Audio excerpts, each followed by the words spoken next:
Vamos então, sentando confortavelmente em nossas cadeiras, relaxando o nosso corpo, aliviando os pensamentos das atribulações do nosso dia. E vamos fazendo conexão com o nosso mentor, esse companheiro de todas as horas, esse amigo que nos auxilia nas decisões, pedindo a Ele que tenha paciência conosco, que nos ajude nos momentos de indefinição e nos comprometendo a estarmos conectados, sintonizados às suas boas vibrações.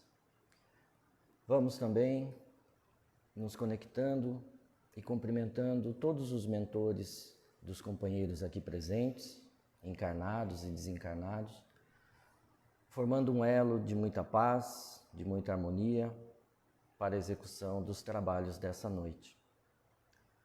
Vamos cumprimentando as equipes de higienização e limpeza, agradecendo por terem preparado esse ambiente que nos acolhe, que nos recebe, pedindo que retirem todo resquício de negatividade que trouxemos da rua, para que possamos perceber durante o nosso trabalho energias positivas, renovadoras e criativas. Vamos cumprimentando as equipes que fazem a proteção da nossa casa, pedindo a eles que se coloquem nas portas e janelas e que permitam a entrada apenas do que foi programado para a noite de hoje. Vamos cumprimentando a todos os irmãos do plano espiritual que estão aqui conosco, que vieram em busca de aprendizado e que, assim como nós, sob o comando dos ensinamentos de Jesus, buscamos aprender para evoluir. Vamos cumprimentando as fraternidades do espaço que aqui estão conosco, pedindo a eles que nos auxiliem durante a nossa estada nessa casa, nos dando passes de amor, de energias, fluidificando nossas águas, para que possamos sair daqui renovados, melhores e mais equilibrados do que quando entramos. Vamos cumprimentando a nossa mãe, Maria de Nazaré, mentora dessa casa, agradecendo a ela pelo seu amor, pelo seu carinho de mãe que nos acolhe, que nos envolve na sua luz, pedindo que nos auxilie a sermos cada vez mais amorosos, caridosos e cuidadosos com os nossos irmãos.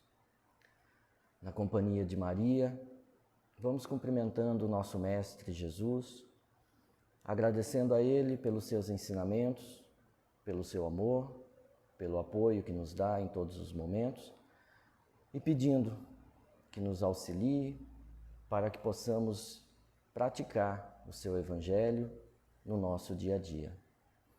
E junto de Maria, de Jesus, elevamos o nosso pensamento para o mais alto, nos conectando a Deus, agradecendo ao nosso Pai pelo seu amor, pela sua misericórdia, pela sua justiça, agradecendo por essa oportunidade de reencarnação, agradecendo pelas bênçãos, pelas dificuldades que nos ensinam e pedindo a Ele que cubra a nossa casa com o seu amor e nos permita a realização desse trabalho em nome de Jesus.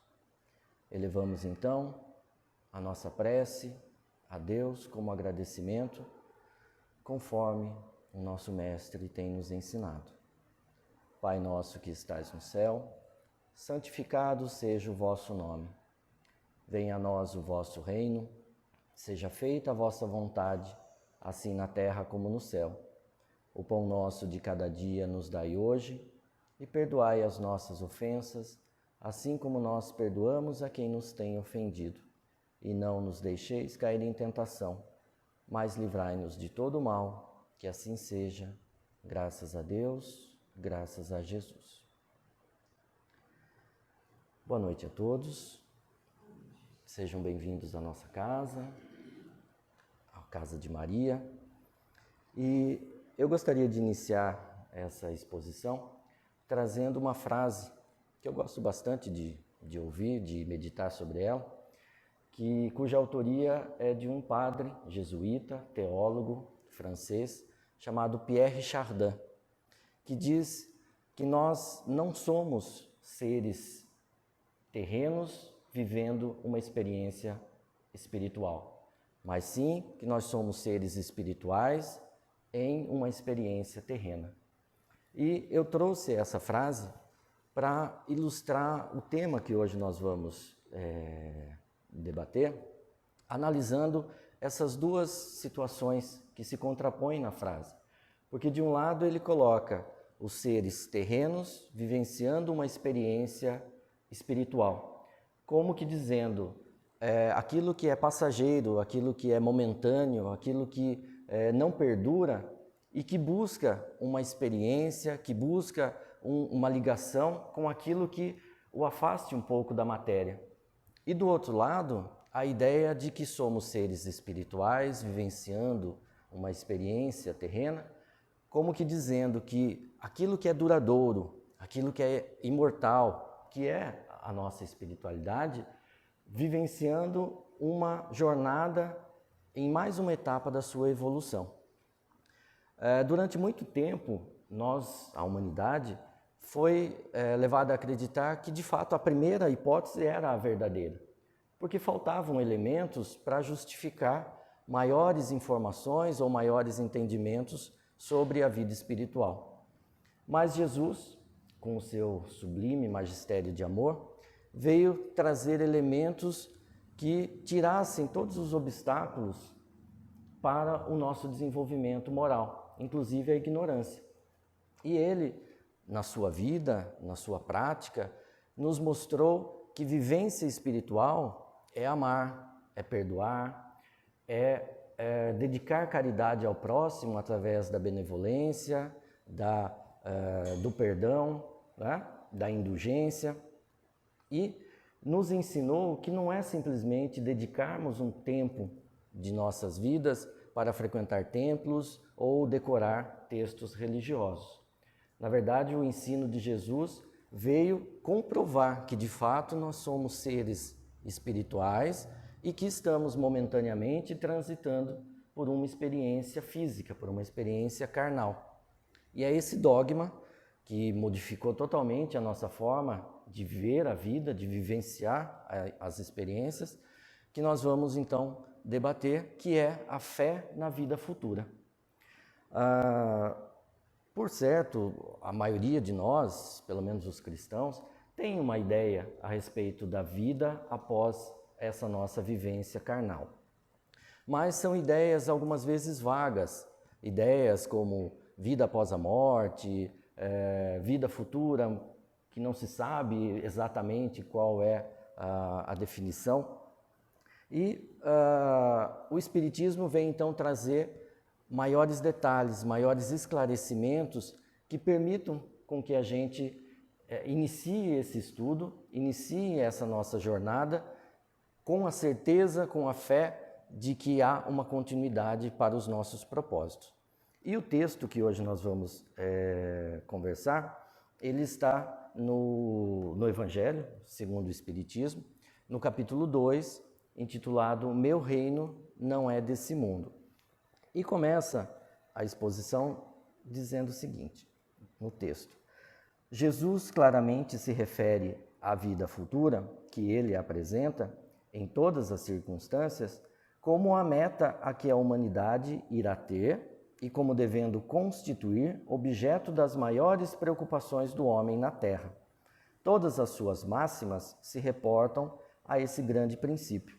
Ou seja, o entendimento e a fé na existência de uma vida futura é que levará o homem a modificar os seus padrões de pensamento, os seus padrões de vivência, buscando a evolução, buscando o refazimento do seu ser espiritual. E quando ele coloca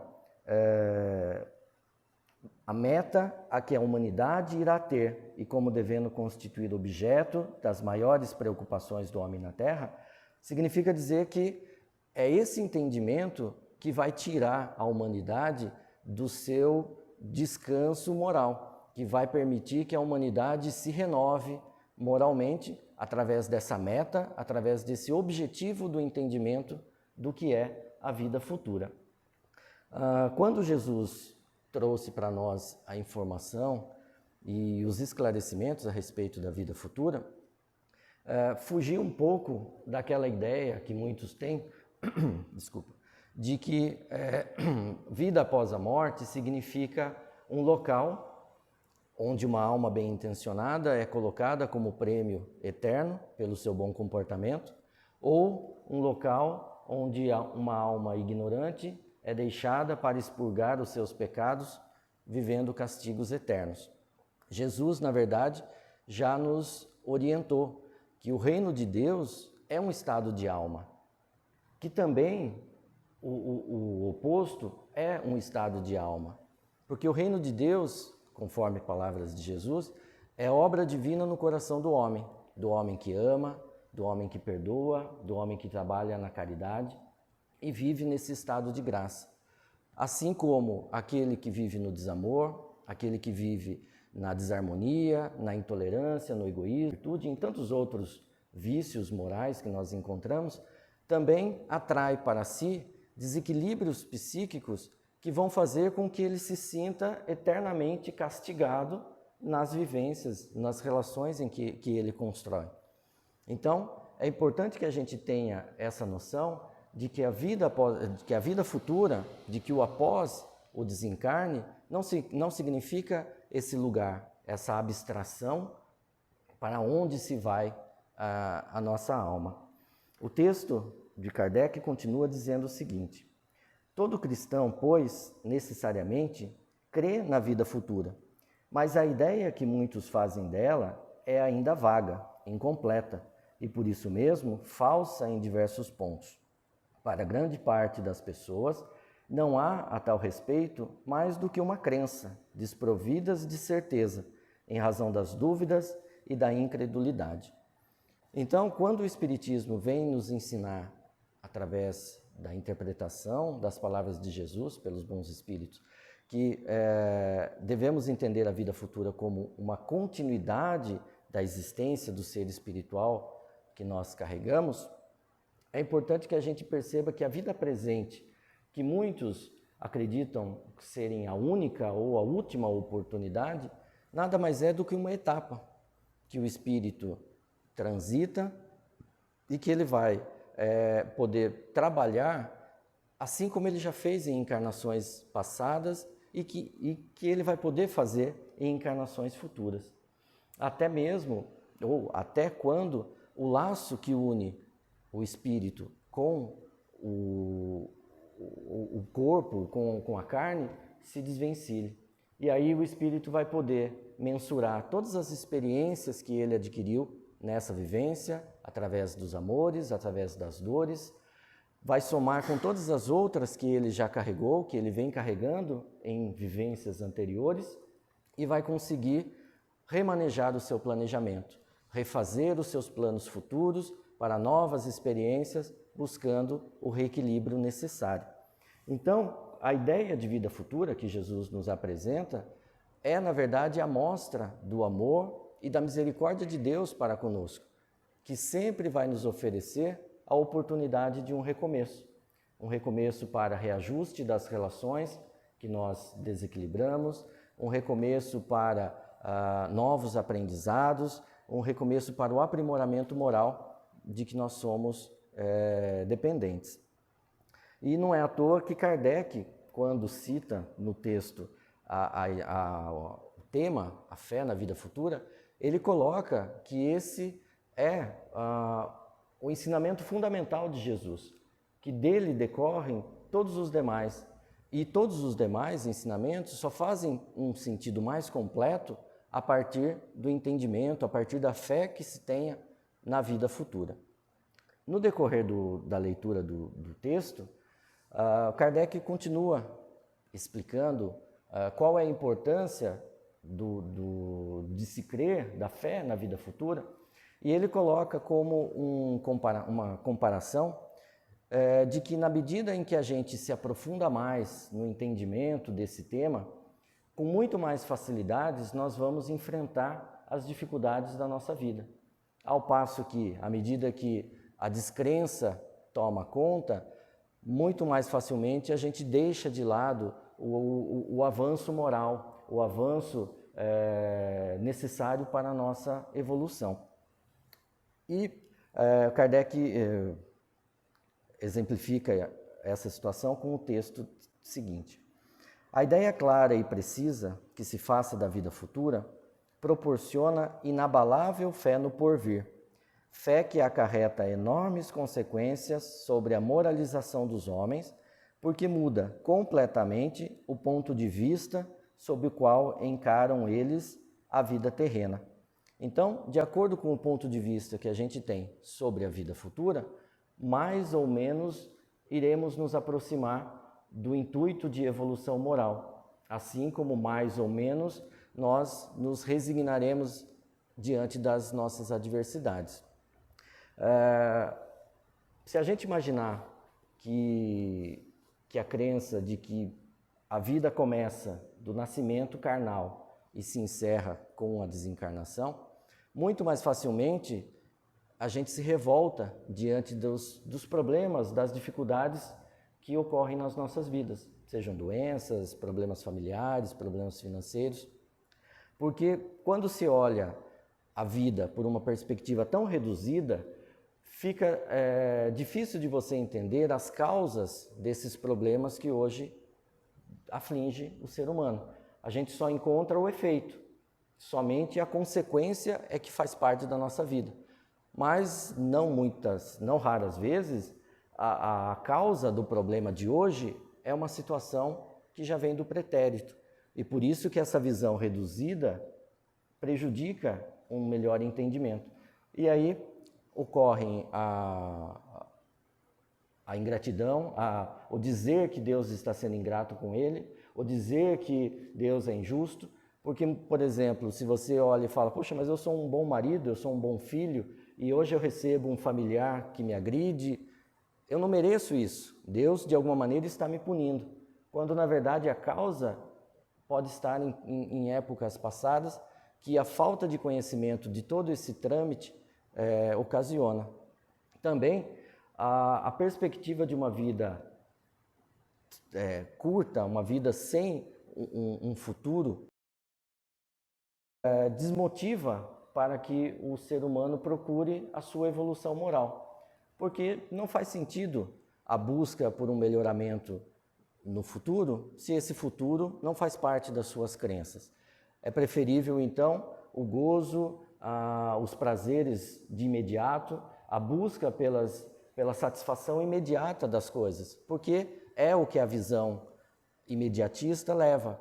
Independente se isso vai ocasionar algum sofrimento em alguém ou em você mesmo, o importante é satisfação do momento, uma vez que não há perspectiva de futuro. Não se tem essa ideia de que a melhora de hoje vai refletir na vida futura. Com relação aos laços familiares também, a gente pode entender que essa falta de crença em uma vida futura, em uma continuidade das experiências, faz com que os laços entre as almas acabem se afrouxando, porque não se vê naquele ente, naquele ser espiritual que hoje se vincula a você, alguém com quem você planejou uma encarnação, alguém com quem você tem algum tipo de reajuste a ser feito e que você trouxe para perto para essa vivência. Simplesmente o que se imagina, a partir do momento em que se entende que a alma surgiu juntamente com o corpo físico, é que aquele ser que está com você é um ser que coabita, que convive essa existência, mas sem essa vinculação mais profunda.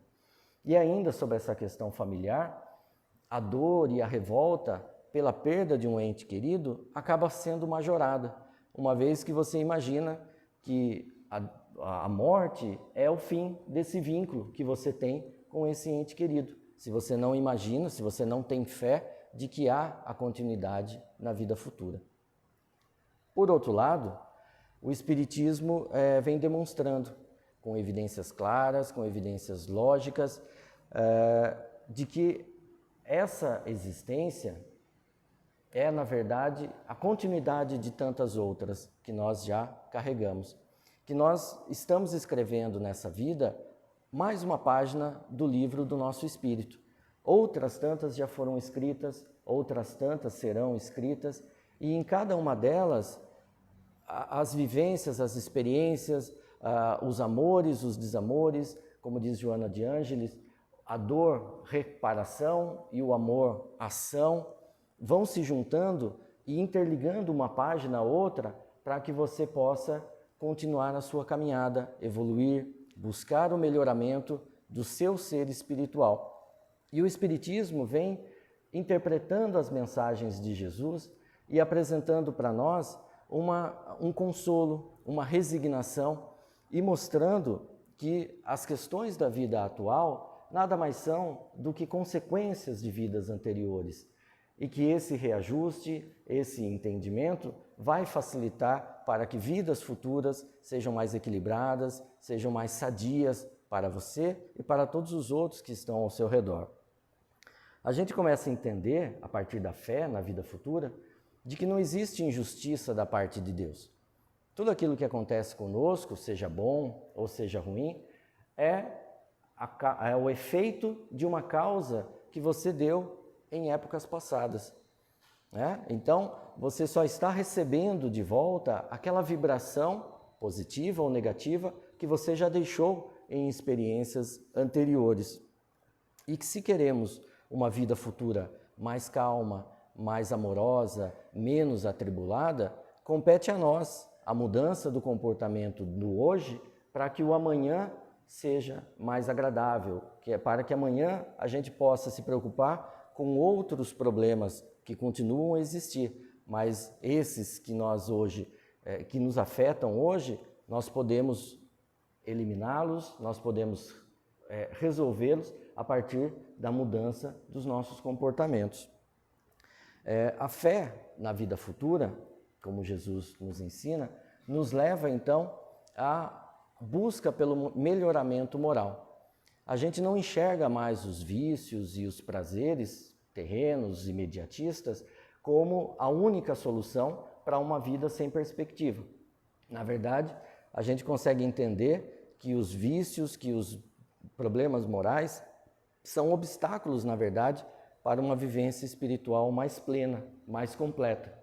E cabe ao nosso comportamento, a análise dos defeitos, das situações que nos machucam, para que a gente possa, então, redimensionar os nossos hábitos, modificar as nossas intenções, para que esse melhoramento moral que nós começamos e que exercitamos hoje reflita num espírito mais pleno, mais calmo, mais completo em vidas futuras.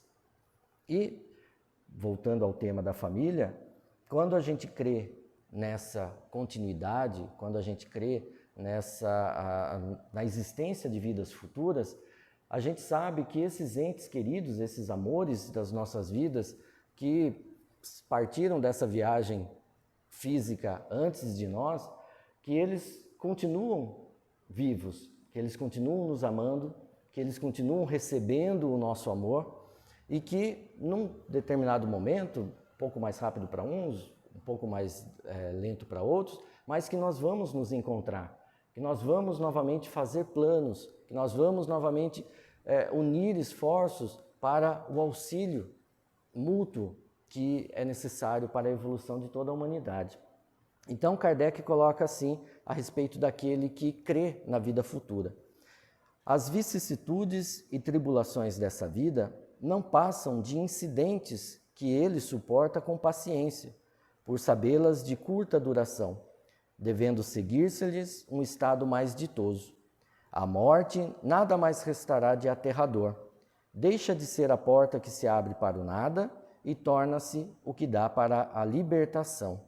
Sabendo temporária e não definitiva a sua estada no lugar onde se encontra, menos atenção presta às preocupações da vida, resultando daí uma calma de espírito que tira da vida muito do seu amargor.